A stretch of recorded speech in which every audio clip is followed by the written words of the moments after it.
today's video, we're going to set up my repurposed cattle trough into my fish pond. So this has been a long time coming for me, and I really wanted to take my time and do it well. I like having fish, I like having water features around the place, so today I thought you'd bring you guys along for the ride, and we'll set up this beast and get some fish. We'll get some lilies. I'm going to repot some water lilies today, so I'll show you some tips and tricks about repotting water lilies. Up the back of the pond there, we'll put some Louisiana water iris there for a bit of height at the back there near the fountain or the water feature. But yeah, anyway guys, look, a bit of background about this. So this is an 8-foot cattle trough, so it's quite large. I think it holds about 2,000 litres of water. Don't quote me on that, but I've got a solution for that later because I'd be curious to know exactly what it holds. And the depth is probably about, it's probably about 600, but I'll measure it in a minute and I'll put the figures up on the screen.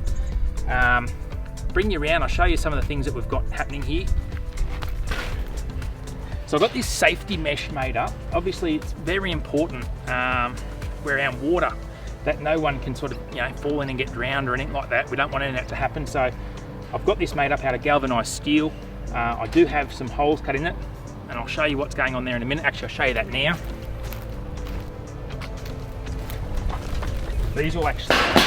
These kitty litter trays will actually hold our water lilies, and they actually will fit in here. But for security, underneath, I'm actually going to sit a block. So I'm going to sit one of these underneath it for safety to sort of stop it from pushing through, and that just gives us our best chance to keep everybody safe, still have some plant life. So I think it's the best of both worlds, and it's probably the most responsible thing to do. I ended up rendering the surface here, which this is a painted texture roll-on paint from Dulux, and I've used it before around my retaining walls and things like that, and it's worked really, really well. So that's what I've done. I've rendered it in this color here. It makes it just finishes off that little bit better, and yeah, well, obviously I didn't have to worry too much about the inside, but yeah, look, really looking forward to this one. I remember when this came, I bought it from a local concrete supply mob, and he said, where do you want it? And I had this area here prepped up, and he said, because I tell you now, once it's here, it's here. This weighs 2 tons, so I think the only way it's coming out now is with a crane or with a sledgehammer. So hopefully it's here for the long haul, and I'm hoping the fish will grow into it nice and large. But anyway, enough of me waffling on, let's get on with it. Okay, so these are my couple of water iris here. These are, as I said earlier, Louisiana water iris, and these are the variety called Jerry. So it's a really dark purple, heading towards a black almost flower. And you can see here, it's looking like this one here is already starting to get a flower spike, and that one there is too. So this one shouldn't be too far behind. But these are just in little 8-inch pots at the moment. As you can see, they're pushing out through. And what we'll do today, I'm just going to upsize them to the next pot. They'll fill these pots and potentially try to push out, but I think these will just be a nice bit of height. That's about as tall as they're going to get, just on top of the water line. So they should look really good, complement the rest of the feature. So I'll just get them into these bigger pots, and we'll push on. Because I'm a little bit disorganized, I wanted to actually get a bit of mesh for the bottom of these pots here, because in the pots, obviously typical plant pot, there is holes, and I was hoping to actually get some mesh or fly screen or even some shade cloth, but being Sunday, haven't got an option, so I'm going to cheat. A little bit of newspaper in the bottom here will be fine, and then I'll put a little layer of pebbles around the bottom, and as the roots go down and bind into it, as the paper sort of breaks down, it won't be a problem.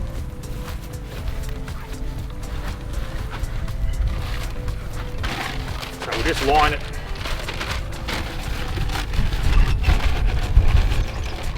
Just like that, nothing spectacular. Put a little bit of our rock in the bottom.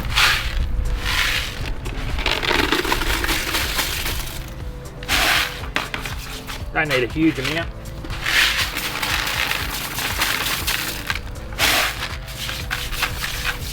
A couple of centimetres or an inch or so in the bottom. That's all we need. As we go along, I've also got this Osmocote slow release fertilizer. It's specifically designed for water features. It's safe for fish, it's great for plants, and it's not going to make the water go funny. So they're just like little pellets, I guess, and we'll stick 1 or 2 of those in each pot as we go along.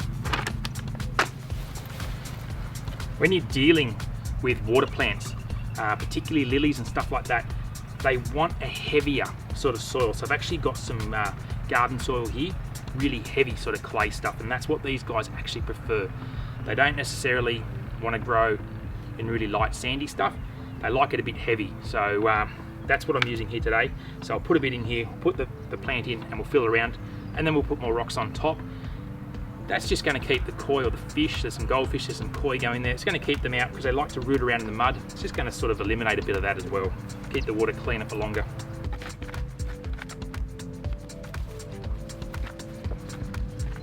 The other thing those pebbles will do is they will actually stop the dirt contaminating the rest of the water as well. So they'll be like a barrier. So definitely a handy thing to do. If you wanted to, you could divide this up, but we're just going to leave it as a clump.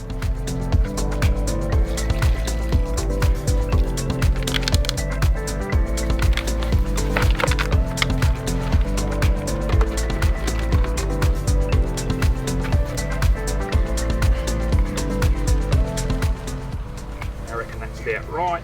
So that's planted probably about 1.5 inches, or probably what would we say, 30 centimeters from the top of the pot there. Might lift it up a bit, might make it about 1 inch from the rim.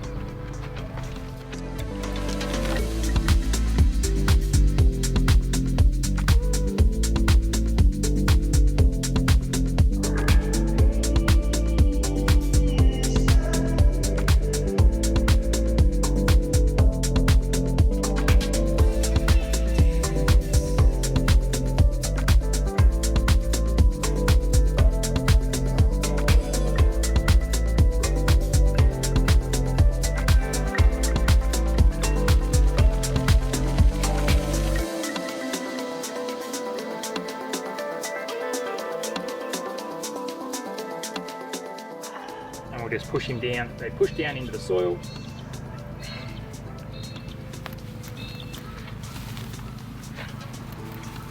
You see that there? I think you can. Down like that.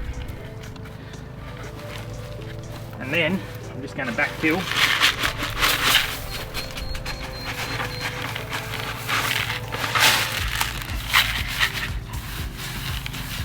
With our little pebbles.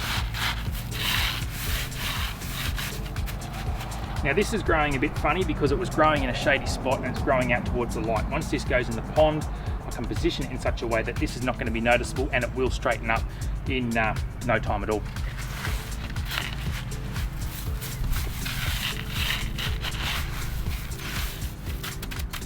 Okay, so we need to make sure that when we put our irises in, so we're going to put them here, each side of this water feature here. We need to make sure that they're about in line with the high water level. Now, probably see this ring here, that is our high mark. That's where the water's going to come to, and so the plant's about right. Got a couple of bricks there for support. So just before I bring in the safety cage, I just wanted to roughly get those sorted out. There's some more just here. So that should go really, really well, and we should get good results.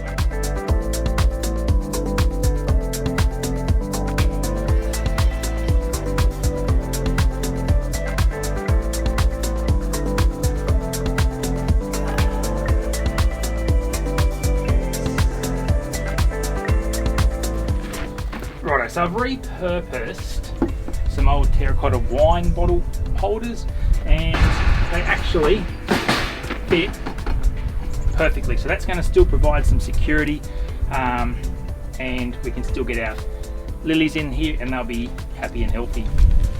Righto, so got all that set up now. A few little hidey holes and stuff in there for the fish to cruise around in. Some of you might have noticed this here. This is a float valve. So this is actually connected up to the town water supply. So basically this will automatically top itself up as it's needed. Now today, because I'm sort of fast tracking all of this and I'm not going to sit around and wait for water to cure, etc., I'm actually going to use tank water, rainwater.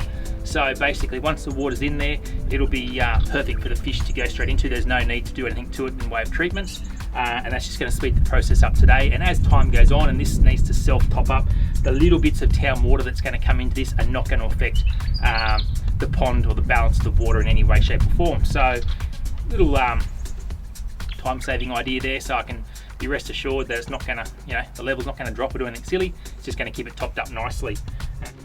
Right, I mentioned at the start of the video that I had an interesting little gadget to help us work out exactly what this trough will hold in the way of water. Now, obviously this is going to be helpful for if I ever have to treat the water, if I need to know how much water's in there for, say, a medical reason, if a fish gets disease or anything like that, or some algae control or whatever it is. I need to know roughly how much, or exactly in this case, how much water it holds, so I can work out how much chemical to put in the water.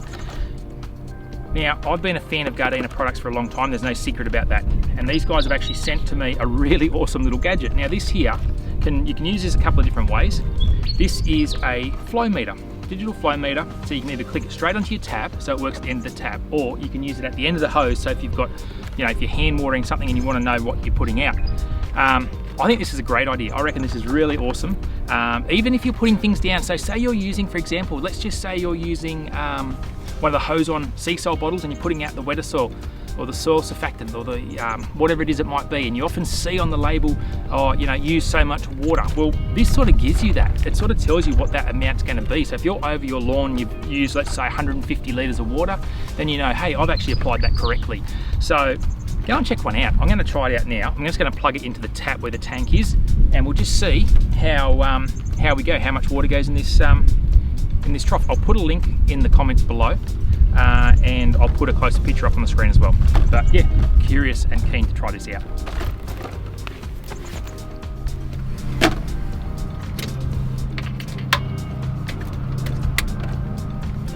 Litres per minute. Okay, so it measures litres per minute, total litres used, total litre 2, and auto.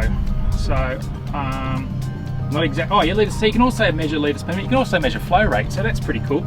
But anyway, we just put it on total litres. I think we hold it down to reset that to 0. It was on 0.2, and let's go.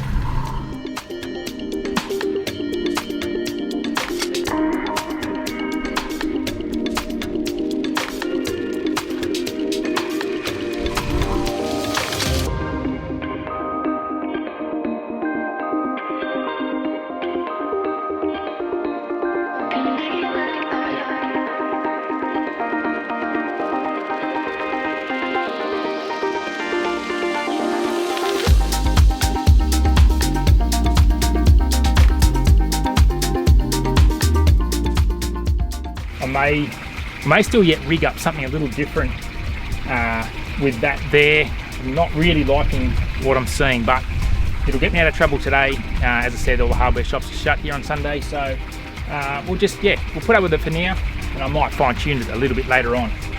But we just now, once this fills up, we'll put our irises in the corners, we'll pot on our lilies, and finally we'll let some fish loose.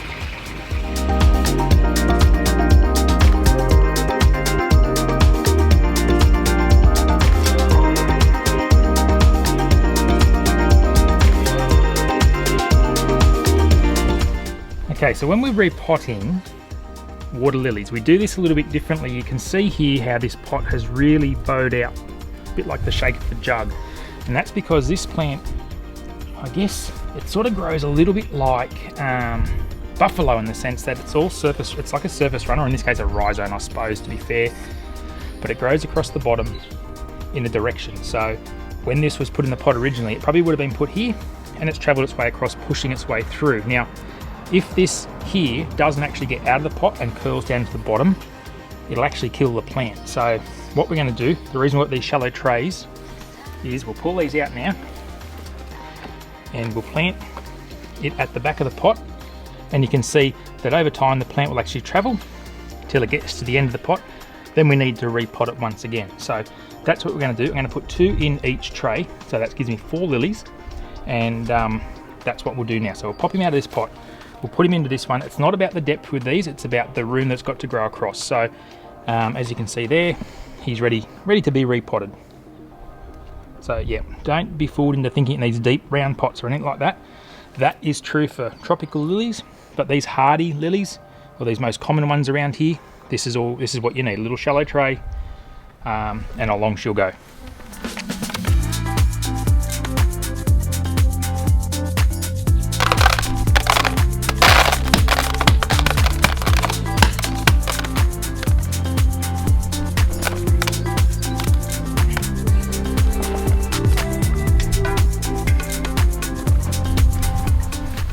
one is well and truly ready to come out.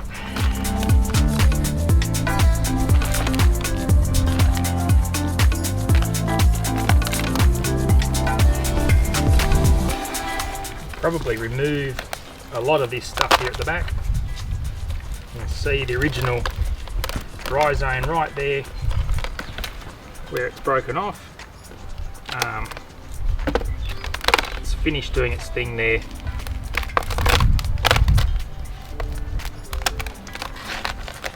Probably throw that stuff away. And this will need repotting once again in about 12 months or so.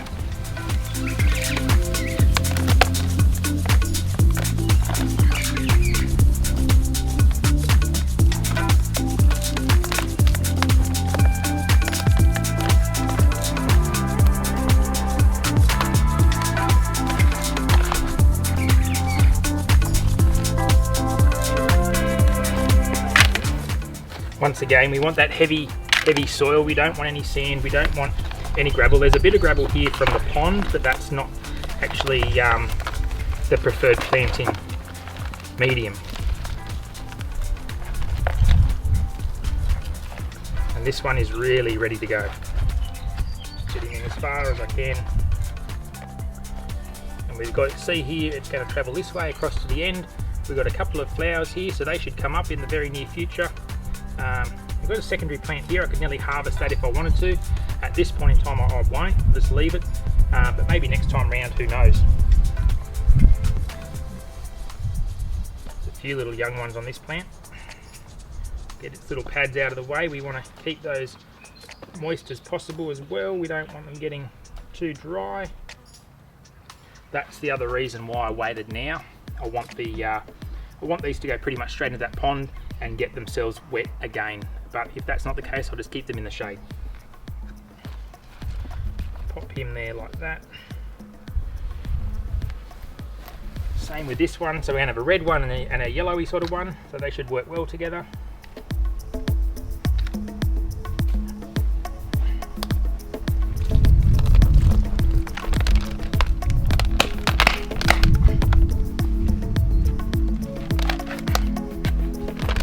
This one doesn't seem to be as aggressive, but it is every bit as long.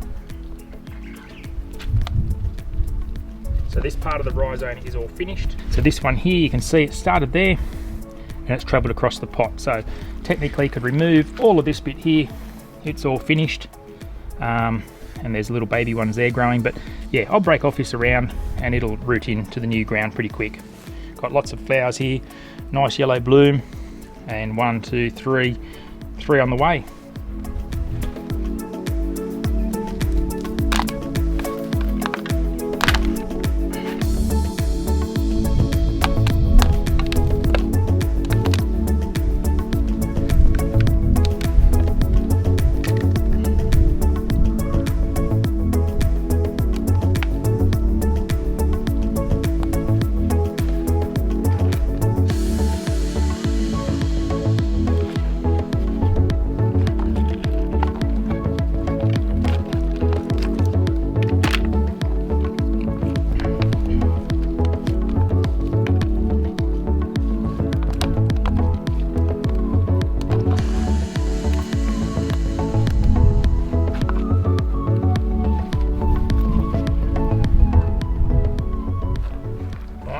Get a little bit more off this one.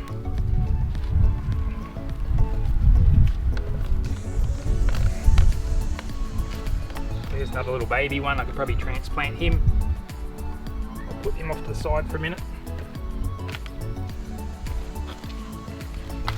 There we go, it's better. The further back we can get that rhizome, the more life we'll get out of the pot. And all we'll do when he gets to the other end is we'll turn him around and send him back the other way.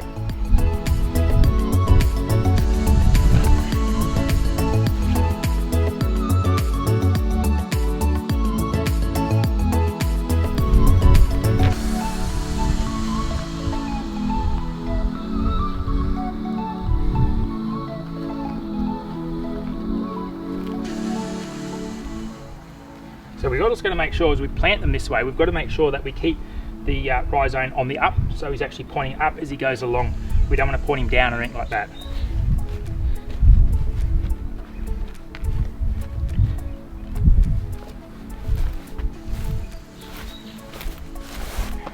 So again, we'll pop in a couple of fertilizer tablets here.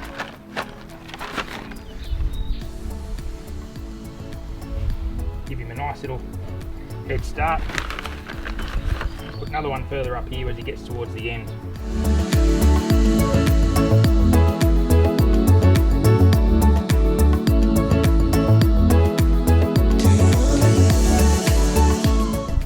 Now it's very important with these ones particularly that you don't overdo the gravel. Now I'm only putting a little bit of gravel here just to keep the koi from rooting around in this dirt, because that's what they like to do, and they'll just stir it all up and turn it to muck. And I haven't actually decided if the koi are going to stay long term or not, but they're here for now. I'll just see how they go, and if they get a bit bigger I might move them on or sell them or something like that. But for now I'll just try my luck.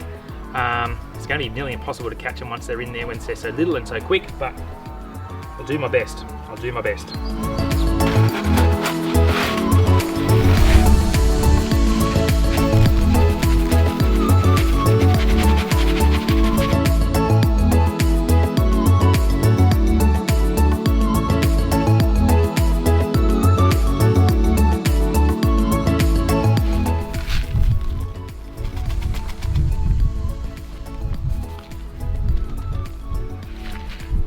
Righto, so I'm pretty happy with that.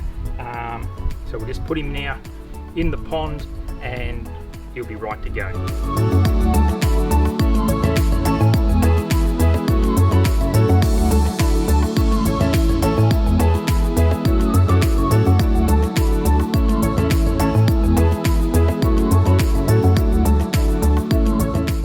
Righto, so our 4 first lucky fish to move house are these guys here. So we've got a black moor and a couple of fancy fantail ones. I don't know exactly what they're called. You guys can answer that in the comments, but yeah, certainly ready, and they should turn into some pretty big funny looking football fish when they're finished growing. So yeah, so they're ready to go. So when you're introducing fish into a new environment, it's very important that you let them get used to the water. So they've been sitting here now in the pond for a little while, and the 2 water temperatures are now very, very similar. So what we'll do now is we'll just let them in. There's no 2 concerns. This is tank water and that's tank water, so I'll just basically let them go.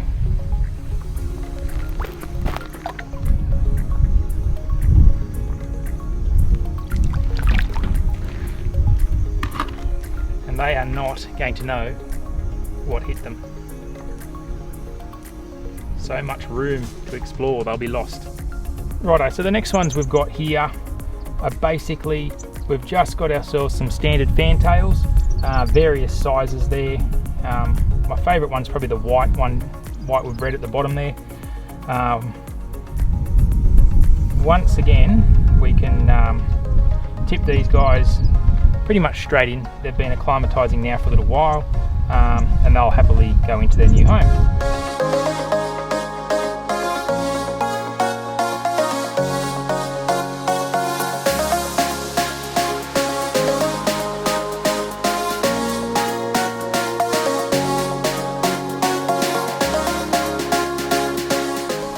She's all filled up now, so we'll turn it off.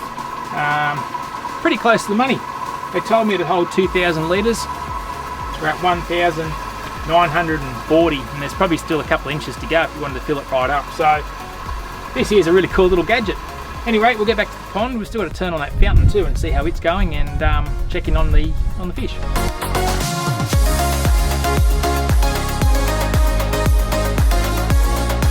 Well, I've been sitting here watching these fish for the last 5 or 10 minutes, and they already look like they're well and truly made themselves at home. The last thing we've got to do is just to check out this water feature. A little bit breezy, but we'll see how it goes anyway.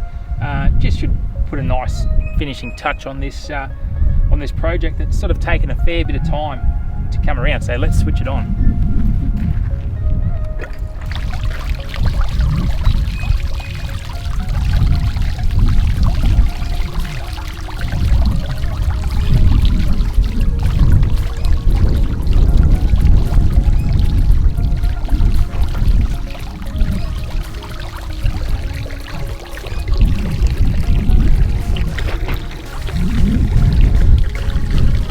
little bit windy, but a pretty nice effect really.